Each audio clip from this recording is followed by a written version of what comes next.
Hello, everyone. My name is Mark Blythe, and I am the director of the Rhodes Centre for International Economics and Finance at the Watson Institute at Brown University. And today I'm very happy to welcome a great scholar and dear friend, Eric Helleiner, who is a professor of political science at the University of Waterloo in Canada, to come and talk to us about his wonderful new book, his big book, but really great read, The Neo-Mercantilists, A Global Intellectual History.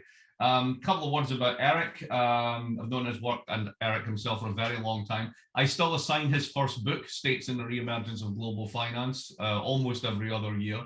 He's also written on states and national money. He wrote a great book about the financial crisis and how nothing really changes. Now he's taken his interest in intellectual history in new directions. The Neo-Mercantilist is actually a kind of a side project to another main project as well, which is perhaps Eric will talk about when we get to the Q&A. Now, speaking of that, the housekeeping on this, everyone knows how this works out. If you're inside this on Zoom at Brown, then please put your questions into the Q&A and or the chat. And then when we get to that, I'll be able to call on you and you can unmute and ask questions, which is always good. If you're watching this outside the Brown community on YouTube Live, put your questions in the comments box. We've got someone scraping from there. They'll put them into the chat and I can ask those questions that way. And without further ado, I think I've covered the bases. Eric is going to take over. Welcome, Eric. Great. Thanks so much, Mark. And thanks so much for the invitation. I'm sorry I can't be there in person to see you, but great that the technology lets this happen. Let me just share my screen here, make sure this is working. Mark has suggested I take about 30 minutes or so to provide an overview of the book. And I'm very happy to do that. And so this is what I'm going to try to cover is I'm going to first of all address the question of why we need to study the history of neo-mercantilist thought, which I'm going to make a case there. I think it's particularly relevant at the current moment, and yet we lack good histories of this ideology. Then a very brief moment about what exactly I'm talking about with neo-mercantilism. It's a phrase that has a lot of different meanings to different people, and I'll try to clarify my understanding of it. And then say briefly what the common view of the history of this ideology is, although it hasn't received extensive treatment. There is treatment in almost every international political economy textbook. And I'm going to then go on to explain the limitations of that view. I really think that view, which I should emphasize right away, is a view that I used to have, a common view, but which I now think is quite inadequate. And then I'm going to try to highlight the importance of this in the case of China and finish up with why the Chinese case matters, and then sum up with 5 key takeaways. So let me just go with this first question about why to study the history of neo-mercantilist thought. So it's long recognized in textbooks in IPE or GPE to be one of the most prominent ideologies. So usually alongside Marxism and economic liberalism. So just to take the example here of Gilpin's famous book from 1987 that many people used for a long time. His chapter 2 is called 3 Ideologies of Political Economy. And it was laying those out: Marxism, economic liberalism, and what I'm calling neo-mercantilism. Now, this word neo-mercantilism is given different labels by different people. So Gilpin himself called it economic nationalism. Some other people call it statism. Sometimes it's called developmentalism. Sometimes it's called developmental statism. Sometimes statist developmentalism. Lots of different labels. I think neo-mercantilism is the best label for reasons I don't have time to go into, but you can read my discussion of that right at the start of the book. So the point is that this ideology is becoming increasingly prominent in the current age. We're living in an age where free trade ideology is increasingly criticized. It's criticized from a number of angles, but the neo-mercantilist angle is, I think, one of the more prominent angles by which free trade is being criticized today. And really, we see this, in fact, I would argue, in the 2 dominant powers of the system. So on the American side, Trump, of course, was very much in a neo-mercantilist mindset. And I think the Biden administration has continued on with some of that. And on the Chinese side, Xi Jinping is very much pursuing a neo-mercantilist policies, but also a neo-mercantilist mindset, I would say. And it's not just in the US and China, it's elsewhere as well. In the country where I work, in Canada, there's growing interest in ideas of industrial policy, state-led industrial policy. And this is true in Europe, it's true in Latin America, true in many parts of the world. Now, what's striking is that we have a very poor understanding of the history of this ideology. If you go into a library, you can find an enormous number of books about the history of economic liberalism, free trade thought. The same is true of Marxist theories of IPE, all kinds of books about Marxist theories of imperialism, for example. But if you try to find a book on the history of pre-1945, kind of the origins of neo-mercantilist thought in the same way that you'd find one about classical liberalism or classical Marxist theories of imperialism, it's very difficult to find. You can find books on specific individuals, and I'll come to that in a second, List in particular, but kind of an overview of this ideology is actually absent. And I don't know why this is. Like, I actually think it's a very curious thing, as Mark mentioned in his introductory comments. I didn't set out to write this particular book. I'm writing a wider history of ideologies of international political economy and their origins in deep history. But when it came to understanding neo-mercantilist thought, I suddenly realized there was a big hole, and I began to write about it in the way that it's conventionally written about, and quickly realized as I read more and more of the original text that was quite a misleading way of thinking about it. And so I've tried to fill this hole. I have to admit, I found myself thinking about why is this a hole in the literature? Why had nobody written the book, which I've ended up writing? And I don't have a good answer. I think it might be, I speculate about this at the start of the book, it might be that the Cold War, in a sense, encouraged more of a binary debate within political economy, a sense of capitalism versus communism, or economic liberalism versus Marxism. And then, and so there just wasn't, it was actually hard to fit the neo-mercantilists into that framing. And then I think when the Cold War ends, we're kind of into this triumph of neoliberalism, and the idea that you would go back and try to understand the origins of protectionist, more protectionist ideas just seem kind of, why would you do that?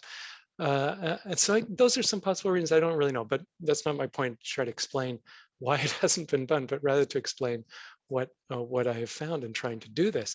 So I've set out to try to fill this hole. And as I mentioned, it's really been a kind of an unexpected story for me. My own understanding of this ideology was similar to that's presented in IPE textbooks and in, I would say, most secondary literature. But I soon realized that this was quite problematic. And I'll argue it's problematic not just historically, but I think for interpreting the current age, including the Trumpian style neo-mercantilism and neo-mercantilism in China. But before describing those arguments, I've got to quickly discuss what I mean by neo-mercantilism. So here's the definition I present in the book, which is a belief in the need for strategic trade protectionism and other forms of government economic activism to promote state wealth and power in the post-Smithian age. Now, that definition, if you take the last 4 words in the post-Smithian age out of it, it's very similar to definitions of mercantilism, the original European mercantilist ideology that Adam Smith criticizes in The Wealth of Nations, associated with people like Colbert, who I have a picture of here on the slide. And that's really the point I'm trying to make, is that Smith, is the person who criticizes the mercantilist worldview, and yet many people, read The Wealth of Nations and they say, I find it a very compelling text, but I still think that the case for strategic trade protectionism and other forms of government economic activism, with the goal of promoting state power and wealth, is a valid goal.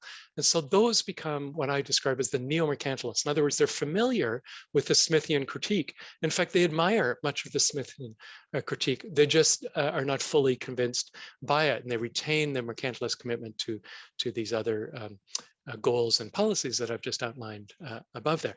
So why not call them something else? Like, for example, some people have asked me, why not just call them protectionists? And that's because, you could be a protectionist of an autarkic kind, someone who doesn't really want trade at all. And that's not what these people were. The neo-mercantilists believe in an open world economy. They just want their state to participate in that open world economy on the basis of a much more state management, protectionism, other forms of government economic activism. If you want to contrast this with economic liberalism and Marxism, I think it's important to recognize, first of all, and I've had this comment come up in talks when I'm discussing this, is, aren't there people who are, we describe sometimes as economic liberals, who endorsed ideas of strategic trade protectionism? And that's true. John Stuart Mill, for example, has one famous passage in his Principles of Political Economy, where he endorses an infinite industry kind of case. And similar with Marxists, you can find some Marxists who believe in the need for strategic trade protectionism and other forms of government economic activism. My point is not that there's not some overlap, there's all kinds of overlap, but that the key priority for each of these ideologies is distinctive. So the key priority I identify, for economic liberals is a belief in free trade and generally free markets, with the goal of promoting individual freedom and global prosperity and international peace, I would argue. That's at the core of the classical liberal worldview. And from the Marxist side, it's a kind of an attempt to challenge and overthrow capitalism with a focus on eliminating class exploitation. And we'll see that some neo-mercantilists, for example, will embrace different aspects of that, their interest in distributional issues. Some of them, for example, it's just not their key priority. Their key priority is the promotion of state power and wealth, and with these policies in mind. So that's the kind of definition of music. Now, what's the common view of the history of this ideology? The common view, which you find in any IP textbook, is a focus on Frederick List, the German thinker, whose famous 1841 book, The National System of Political Economy, was one of the more sophisticated critiques of what he called the Smithian school as a defense of strategic trade or protectionism. And I'm not saying people shouldn't focus on List. List was a very important thinker, and his ideas also diffused around the world. We're used to talking about the diffusion of classical liberal thought, for example, or neoliberal thought in the current era, or Keynesian thought, or Marxist thought in the 19th, early 20th century.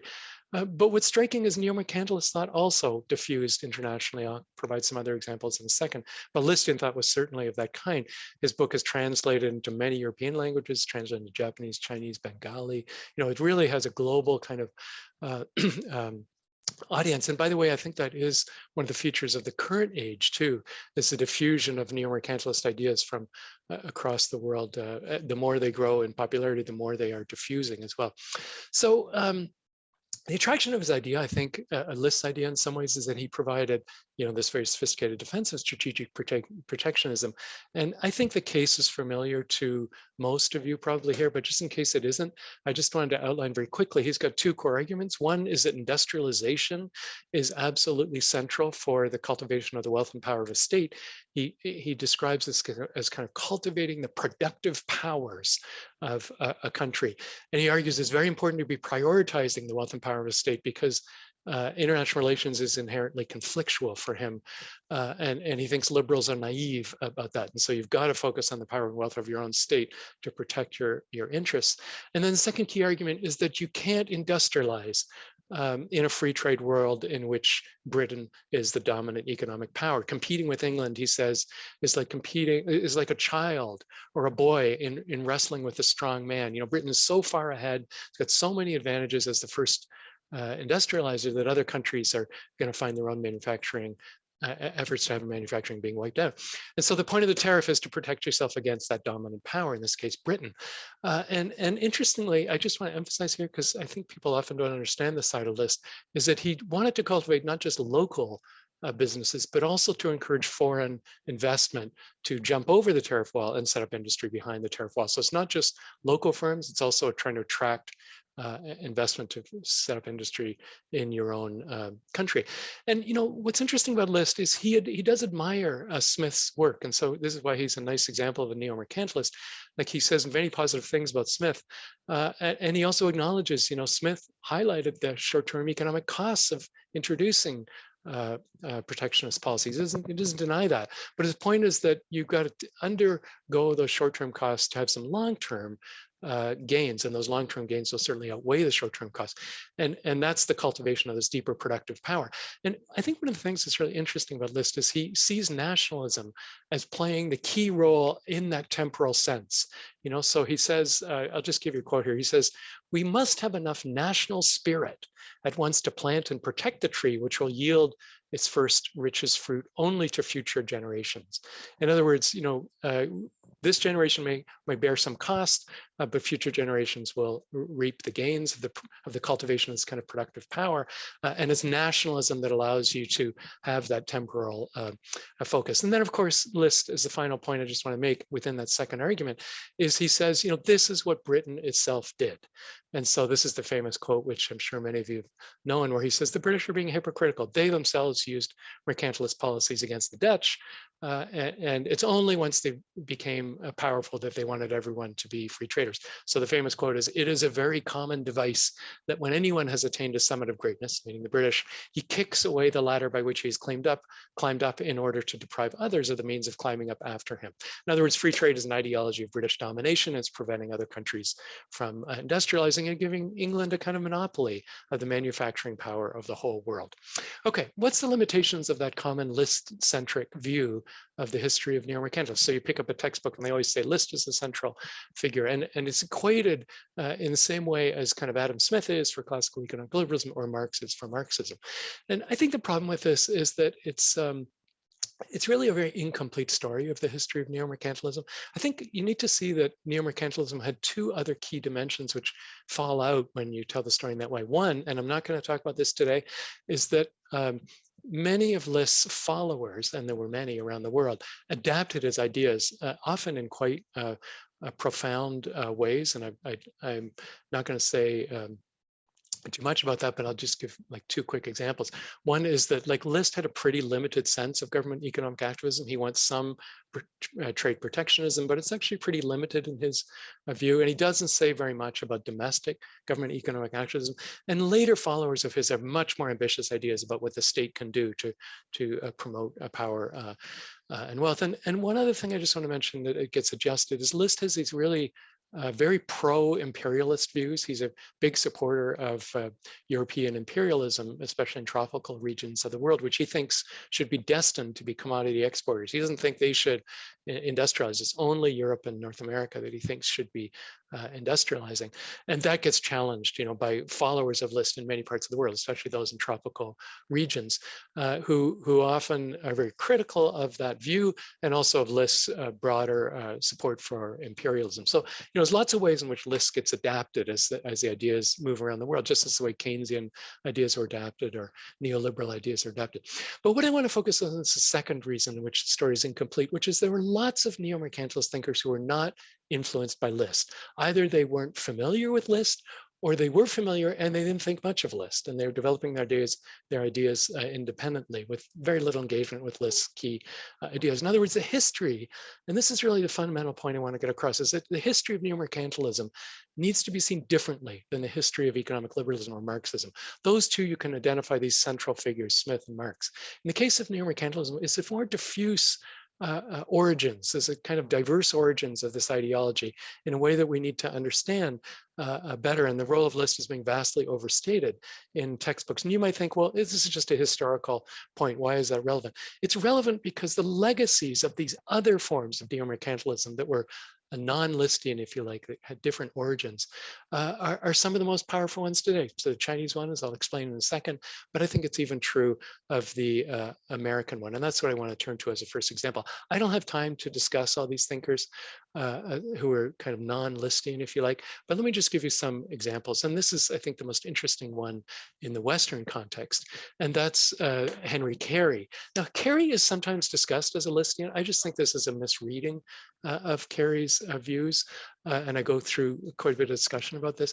Now, who is Carey? Carey is an American thinker who's he writes this book, Principles of Social Science, in the late 1850s, and his ideas were known almost as much as List's were around the world. They're central for explaining American protectionism in the second half of the 19th century. This is the Republican Party's protectionism. You can see here I've got a poster from the 1860 platform of the new National Republican Party that's been created in the 1850s. And Carey is a central figure in designing the protectionist side of that platform, which then remains for well into the early 20th century as a key Republican platform. He's drawing his ideas not from List, but his inspiration is more from figures like Alexander Hamilton and also his own father, who was a follower of Hamilton. But Carey does this interesting thing where Carey adds a kind of a populism to the protectionist ideas of Alexander Hamilton, saying that we're not just trying to cultivate wealth and power, American wealth and power, but also trying to challenge the power of what he calls the traders of the world, who are exploiting workers and farmers within the United States. It's a kind of a populist case for protectionist policies, not just the power and wealth, but also combining that with a kind of social dimension of neo-mercantilism, a populist version. This is the tradition that Trump and his supporters are pointing to when they say, we're carrying on a Republican, a protectionist tradition. It does have this populist origin. And that's very different than List. Okay, List says almost nothing about just domestic distributional issues, and that's at the core of some of Carey's interests. This kind of against the traders in favor of the workers and the farmers. So that's the first kind of example. And by the way, I should mention that it's not just American protectionism that was strongly influenced by Carey's ideas. I mentioned that Carey's ideas are spread across the world. And they're also like really important in some central cases for our understanding of the politics of the world economy in the late 19th century. So Bismarck's tariff, for example, in 1879, that was more influenced by Carey's ideas than it was by List's ideas. And many people, I think, have misinterpreted that, but the historians are very clear about this point. It's true in the country where I work, in Canada. It was Carey's ideas that influenced the Canadian national policy, which comes in the same year as Bismarck's. And this is true in many other countries. And it's important to understand the influence of Carey and his distinctive version of neo-mercantilism. Now, then I go through in the book a number of other examples. I'm not going to describe them all here at all, but they come from different continents. So in Latin America, I've just put up a picture here of Lucas Alamán, who's a Mexican figure in the 1830s, who's promoting not just protectionist policies, but also the need for a state bank to be financing textile industrialization in Mexico, and the ideas are not Listian. He's doing this before List is writing his main work. List has done some stuff in the 1820s, but as far as I can see, Alamán is not aware of them. He's trying his ideas more from two sources. One is kind of the late Bourbon Spanish mercantilism, which had a lot of influence in Mexico. And also, I think, from local ideas from Puebla, which was a big textile manufacturing region in the colonial period. And they're trying to figure out how to deal with the push for British free trade. And they come up with all kinds of neo-mercantilist ideas. And so he's a very central figure there. If you look in Africa, the most interesting figure by far, I cite a number of African thinkers who are interesting neo-mercantilist thinkers, but certainly the most ambitious of them was Muhammad Ali in Egypt, who is the ruler of Egypt in the first half of the 19th century. And Ali's ideas are so much more ambitious than List. Like, this is a figure who wants to transform Egypt into an industrial power, and he does it by setting up state-owned factories, and taking control of the land and extracting surplus from the farmers and having a state-controlled trading system. And it's just an extremely ambitious form of state activism to promote industrialization. And again, there's no engagement with List. Ali is very familiar with economic liberal ideas because he's engaging with European liberals who are often visiting Egypt and saying, why are you doing this? You should be just exporting cotton as a free trader. And he's defending his positions in ways that are very interesting. They're neo-mercantilist positions, but with no reference to List's ideas. I think his influence comes more from an Ottoman mercantilist tradition.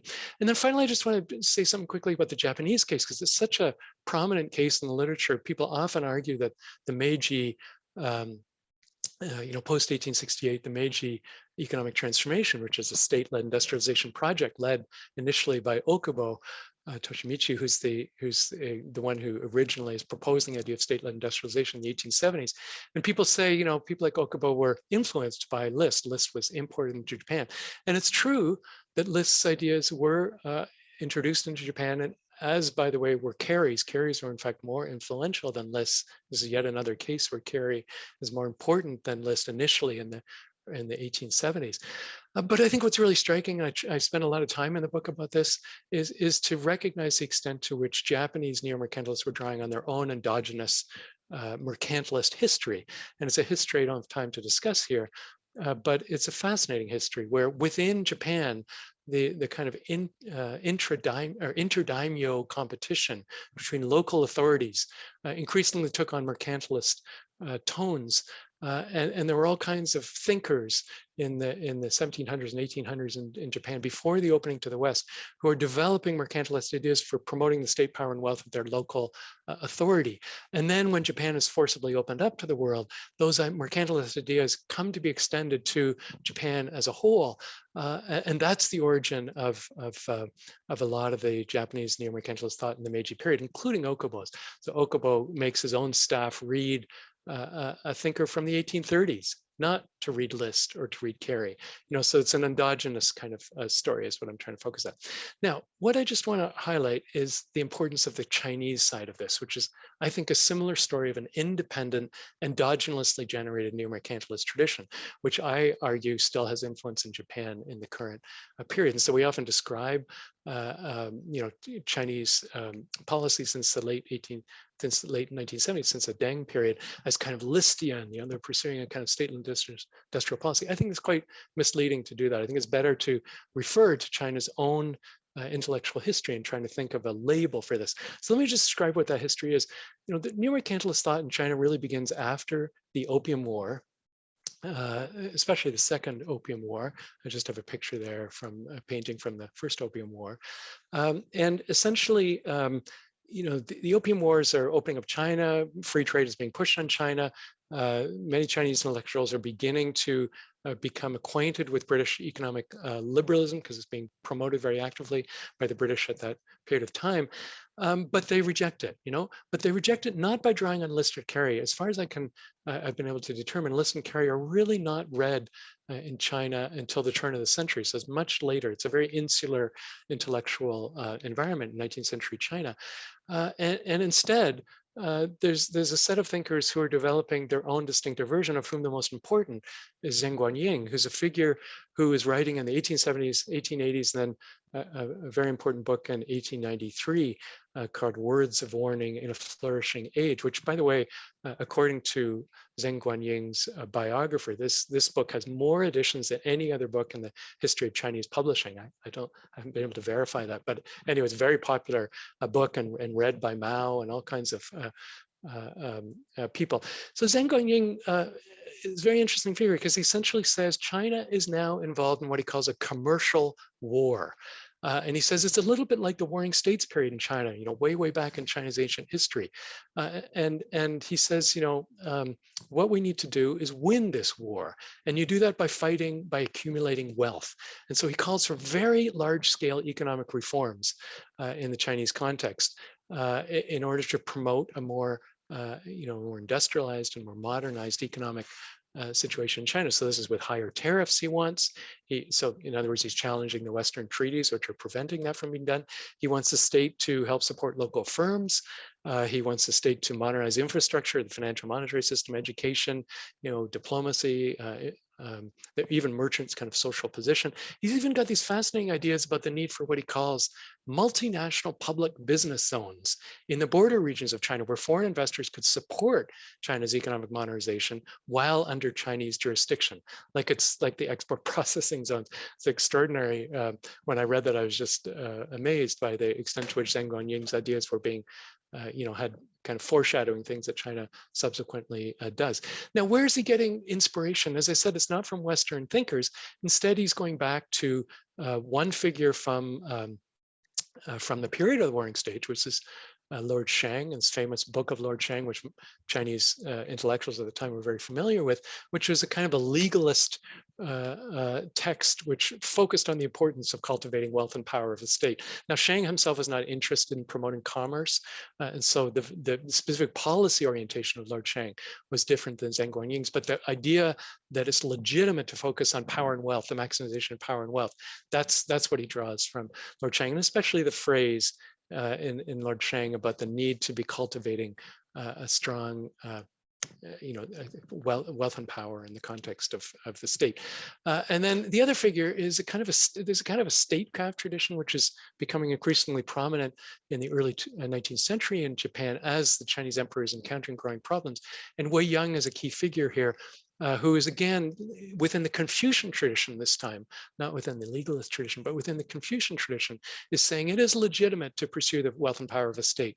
Whereas many Confucian thinkers thought that was a kind of an immoral goal. He's legitimizing it, and he is in fact writes one of the most interesting books after the first Opium Wars, which is a book which kind of analyzes the West and says, we need to emulate some of their practices and import some of their technologies. And he's beginning to open a space that Zheng Guangying then fills with his very important work. Now, as I mentioned, there's no reference to List or to Carey. The references are to these Chinese thinkers.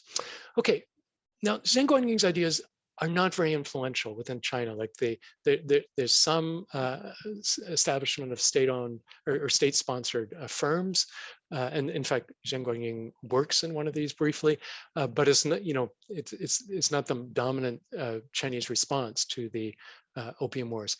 Instead, I think Zheng Guangying's influence comes through Sun Yat-sen.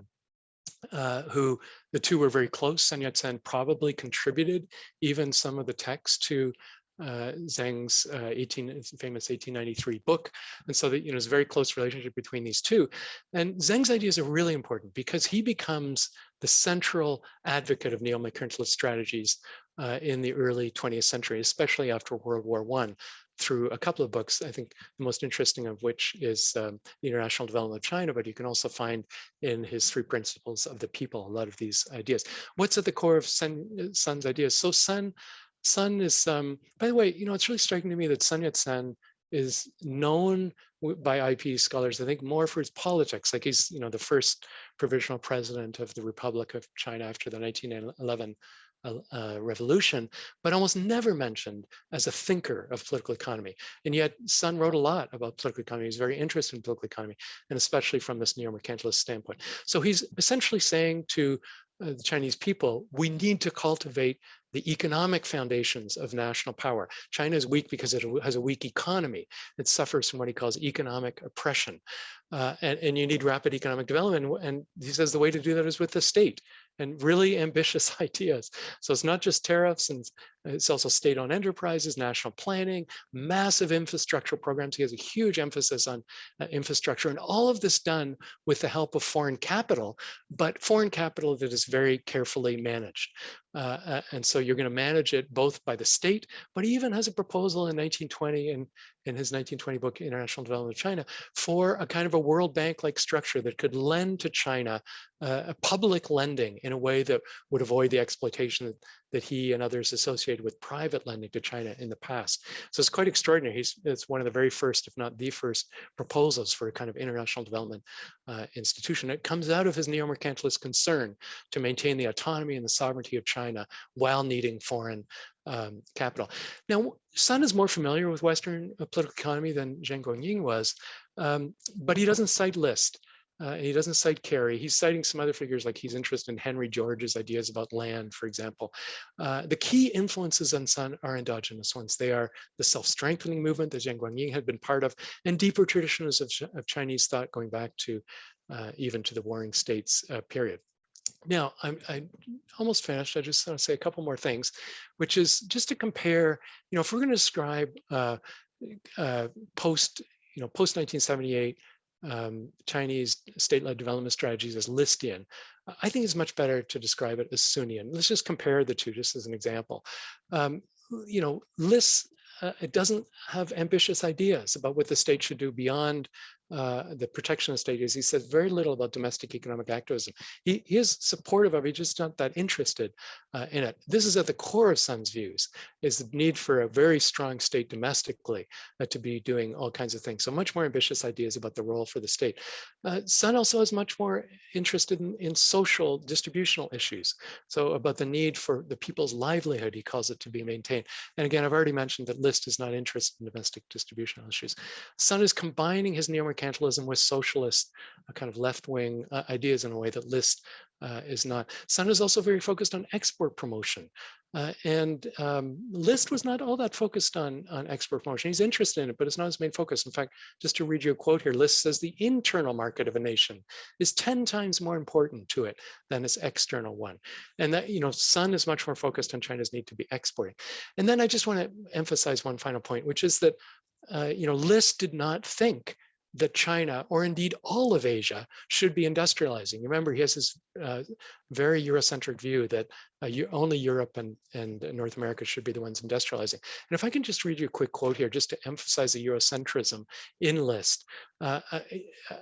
Here's the phrase where he says, Europe will sooner or later find herself under the necessity of taking the whole of Asia under her care and tutelage, as already India has been so taken in charge by England. In this utter chaos of countries and peoples, there exists no single nationality which is either worthy or capable of maintenance and regeneration.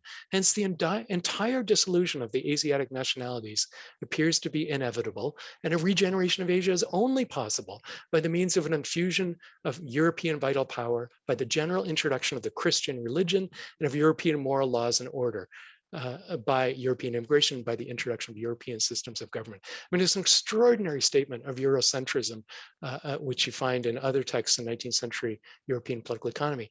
But, to say that China is Listian when after you hear that passage just seems, a difficult position to sustain. Now, let me just say something about why the Chinese case matters, and then I'll conclude. I think the Chinese case matters. This history is important to understand because when Sun dies in 1925, but Chiang Kai-shek picks up the Sunian economic program, and Mao himself is in fact very interested in Sun's economic ideas before 1949. So, of course, when Mao takes power, he follows a more Stalinist path. But when Deng comes around in 1978, there's lots of evidence that Sun's ideas were being discussed, and Deng himself was certainly very familiar with them. Now, I don't want to suggest that Deng is only influenced by Sun Yat-sen. There's all kinds of influences on Deng and the people around him in the late 1970s into the 1980s.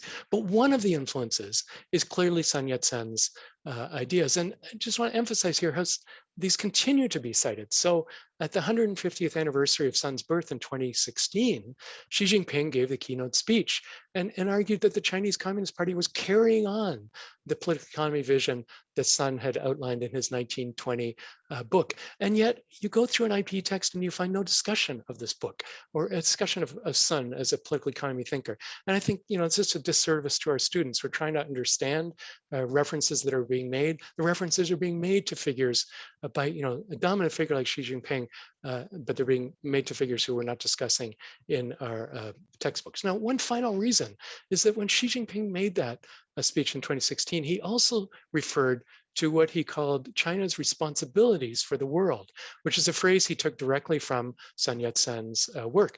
And Sun, had this fascinating argument where he said, we're going to get rich and powerful, and here's the strategy to do that. But he also said, once we become rich and powerful, we will have responsibilities for the world. Now, the way Xi Jinping talked about that was in terms of development policies and some other things. In Sun Yat-sen's work, and this is a passage that Xi did not quote, he says, we must aid the weaker and smaller peoples and oppose the great powers of the world. Let us today, before China's development begins, pledge ourselves to lift the fallen and to aid the weak.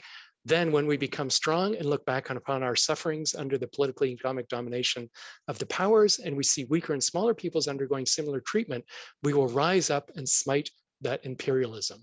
That's what he meant by China's responsibilities for the world. And so I think when Xi Jinping is invoking this, it's very important for people to understand the context. And in Sun's case, he's drawing this from a deeper kind of a tributary tradition where he's saying, China has certain responsibilities. He calls this a rule by right. And so I've got a picture here from the tributary era. Okay, so again, very different than List, right? There's nothing like that in List's work. Okay, let me sum up. And I've probably taken a little bit too long, sorry, Mark. But let me just highlight 5 quick key takeaways. One is that, the history of neo-mercantilism is much richer than List. Like, this is not an ideology that you can trace back to the single figure in the way we do with Smith or Marx for those ideologies. Second, there's many varieties of neo-mercantilism, and they're quite distinctive. So the Chinese variety is very distinctive from from a Listian one, for example. I've also emphasized in a couple of different moments in this talk that neo-mercantilist ideas are very cosmopolitan. They're spreading around the world. I think it's an important feature of this history that also has contemporary resonances. And fourthly, that they're often building on diverse mercantilist paths. So we tend to teach students that European mercantilism is what we mean by mercantilism. But the Chinese had their own mercantilist past dating back to the era of the Warring States, where someone like Lord Shang is sort of developing early ideas of this. And it's also true in other contexts that I describe in the work. Indian neo-mercantilists were drawing on the Arthashastra, which is a kind of ancient mercantilist text. And I've mentioned the Ottoman mercantilist ideas that probably influenced Ali. And then finally, what are the broader benefits of this wider history? Well, I think, it helps us to, on the one hand, transcend kind of Eurocentric conceptions of economic thought. We need to study, more in the history of European ideas. We need to understand these different intellectual traditions. Not all ideas about political economy came out of European history, but more generally to do that in order to explain the current world. So to understand Chinese thinking, you need to understand the references that are being made by someone like Xi Jinping. But I think it's even true in the West, where Trump is invoking a Republican protectionist tradition, which was pioneered by Henry Carey, not by a List. And there's other examples of this. Modi, for example, in India is often invoking the Swadeshi. People around Modi are invoking Swadeshi ideas, which again go back to Indian neo-mercantilist thought. So that's all I want to say. I've taken too long. I apologize for that, but I hope the history is interesting and useful for you. And I look forward to your questions. So I'll stop sharing here if I can get the cursor to do that. Just a second. Excellent. Thank you very much, Eric. So I'd like to bring people in. Alice Lepicier has 3 questions. I'm not sure we can go to all of those, and I'd like to see some other people come in with some questions. But Alice, can you come off mute and ask your first question, and we'll go from there. Yes. Hi. Can you hear me? Yep. Okay. Hi. Thanks so much, Eric. This was absolutely fascinating. So I have a bunch of questions, but some of them are related to the development aspect of neo-mercantilism in this sort of global cosmopolitan view of solidarity, right? And so another way of viewing neo-mercantilism is in a sort of Marxist view, where the rich countries have kicked away the ladder that they used to get to the top. And so they're hampering the prospects for development in poor countries.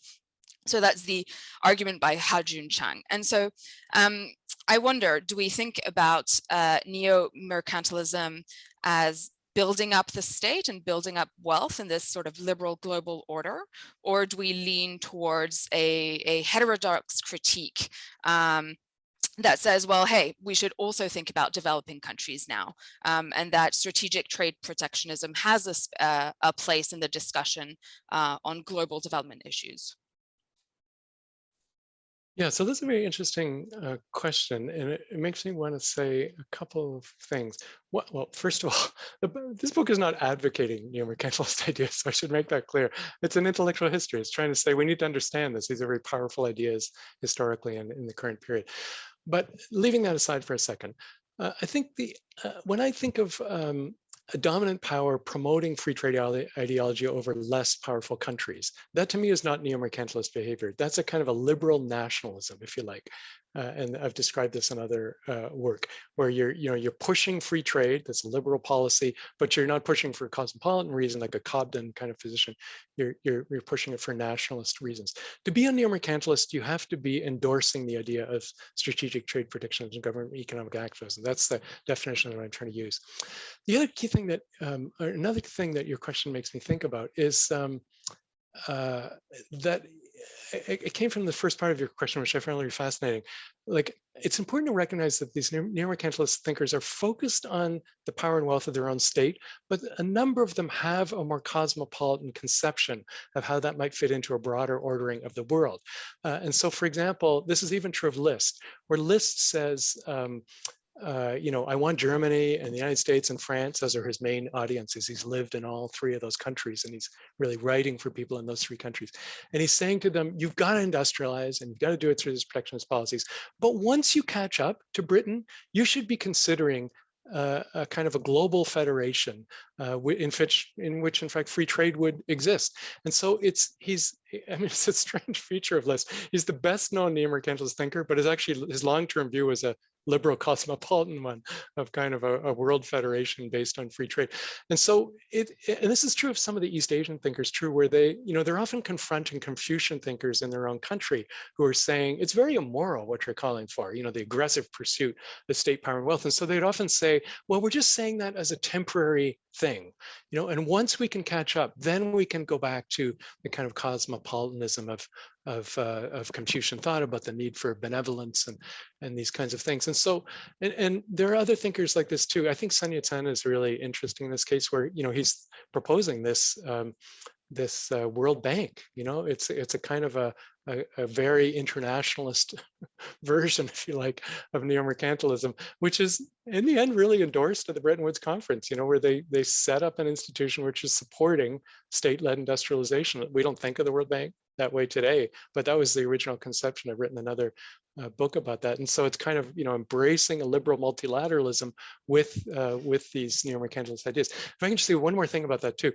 One of the really weird things that I found reading all this history is the extent to which neo-mercantilists were the pioneers of multilateral economic institutions. So Sun, has one of the first ideas for the World Bank. List himself proposes a World Trade Congress in 1837 in an unpublished manuscript, which I had never seen before.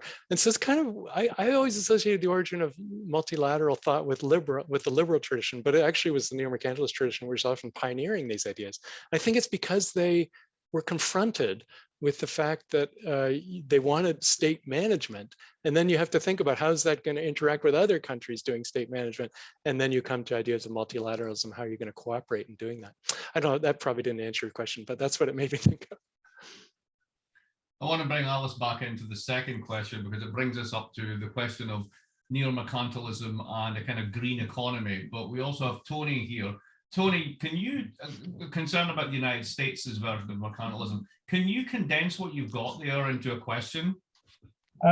Yeah, I mean, I think the real key to understanding mercantilism and neo-mercantilism and the whole fight in different concepts of political economy is to understand republicanism as a development of the political idea that economic development has to benefit everybody. You get rid of the idea that you got a monarchy and a small group of elites, that all the mercantilist policies help them and hardly anybody else. So I think what I'm wondering is, to what degree or to what extent do you believe that is a major consideration that you have to look at when you're looking at mercantilism versus the other types of political economic ideologies? Yeah, that is such a great question, a very interesting question. You will find in some textbooks people distinguish mercantilism and neo-mercantilism on the basis that mercantilists were focused on kind of the monarch, and neo-mercantilism is more democratic in a sense, as you're suggesting, it has a broader concern for the people. I became increasingly skeptical of that the more I read that there are many mercantilists, especially English mercantilists, for example, who really did have more modern conceptions of nationalism, for example. And this is brought up very well in Leo Greenfeld's work as one example. And similarly, when you get into the neo-mercantilist period, which, for me is people who'd read Smith and understood economic liberalism, but are still reacting against it. Some of them were still, very focused on the monarch, and so it's not a clear. I increasingly move away from that as a distinction between mercantilism and neo-mercantilism. But I certainly get the point you're making that the view of the concern for the people becomes much more prominent in the 19th and 20th century. And by the 20th century, there's very few neo-mercantilists who aren't at least rhetorically appealing to that broader constituency in a way that was less common in the mercantilist period. So, it's a really important point. Alice, do you want to come back in with the carbon border adjustment mechanism question, how this fits into that type of policy framework? Sure. Thanks so much. And thanks for your earlier answer about the global order. So do you think that we are perhaps at a juncture in how we think of neo-mercantilist thought with a recent worry about environmental degradation and a race to the bottom between countries, right? So up until recently, the idea of, so it's the most favored nation principle, right? And so the idea of discriminating between your trading partners would be absolute heresy at the WTO. But now there are serious discussions in countries who are environmental leaders that they are going to impose some tariffs on the environmental laggards so that they can number one, promote the development of their domestic green industries, so that classic infant industry thing, but also not get competed on this sort of race to the bottom through low environmental standards. So I wonder if you if this has changed the way people think about it. Yeah, I really like that question too. And I think you've really identified a key issue, which is that the content of neo-mercantilism does change over time. And so increasingly, like if I think of the current era, it's not all about industry even, right? Like a lot of it's about intangibles. Think of the Made in China 2025 program. Like a lot of that's not about industry. Some of it's about industry, robotic manufacturing, whatever, but a lot of it's about non-industrial things. And as you're suggesting, the green side of industrial policy is a big deal right now. And it's probably how you can mobilize political support behind the green transition, is to cast it in neo-mercantilist terms. And many countries are doing that around the world today. The only thing I wanted to add to that is I've actually been doing quite a bit of work lately trying to trace the origins of environmentalist thought about IPE issues, which generally in a textbook is sort of seen as a fairly modern thing, last couple of decades. But actually there's a lot of thought back in the 19th century about the link between the world economy and foreign economic policy and environmentalist thought.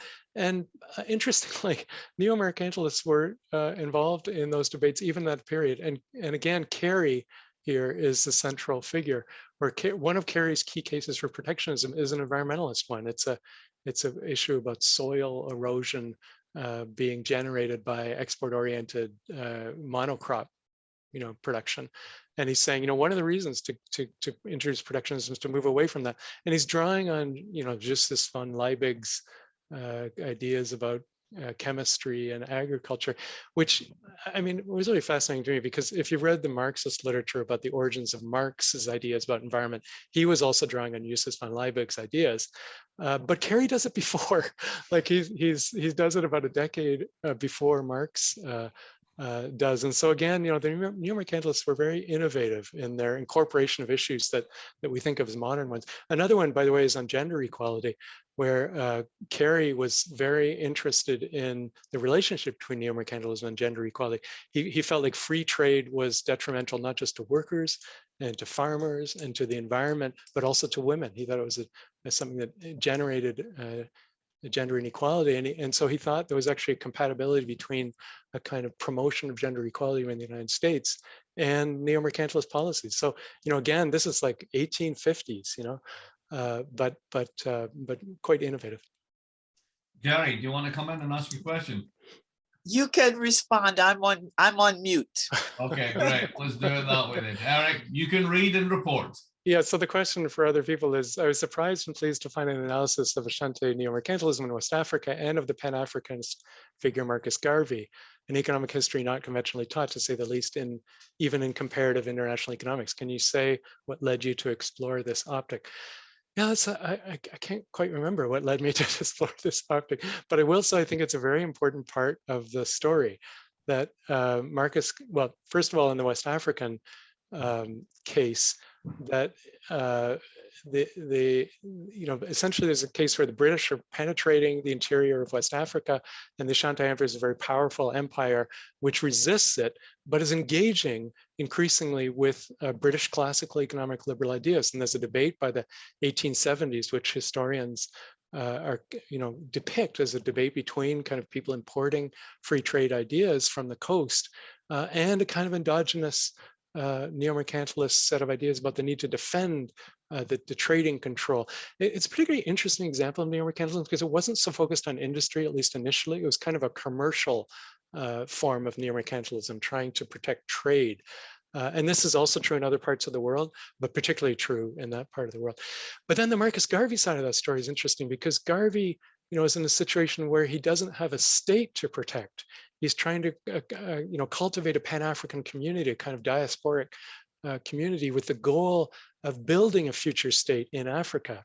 And he does this, I think, highly innovative ideas around political economy, how you might do that, which is to, build up a shipping line, the Black Star Line, but also a kind of manufacturing firms, which are all going to be financed and staffed by the African diaspora in a way that will build up the power and wealth of that community, which can eventually then form as a basis or a foundation for a future African independent state. And so I describe this as a kind of highly innovative, I think, diasporic form of neo-mercantilism. It's certainly very different than many of the other ones that are described in the book because of the context in which Garvey finds himself. But he's drawing on, very similar ideas of power and wealth through state activism, just in this very distinctive political context. Jared, do you want to come back in on that? No, just thank you very much. It's refreshing to see the idea of global comparative economics extended in the way that you've done in the book. It's great. I'll use it for teaching. Thank you. I'll just say, by the way, this other book that Mark mentioned that I'm finishing up right now is an attempt to tell the global history of kind of the ideas about the world economy. And I have a whole section there on the Pan-African movement, a whole chapter on the Pan-African movement, to highlight the extent to which Garvey's ideas were disputed within the Pan-African community by other Pan-African thinkers. And so there's some fascinating debates within the Pan-African community about how best to conceptualize and to deal with global economic issues. We're pretty much at time. The good news is that Eric and I are going to continue this conversation in an hour's time when we record a podcast, which 2 weeks from now or thereabout will be available on the Rhodes website and also at all good podcast locations. So I want to thank Eric for being here today and sharing his book with us, and for everyone who's been on the call, asking questions, listening in, and generally being part of the Rhodes community. So thank you all very much. And thank you to everybody for some great questions.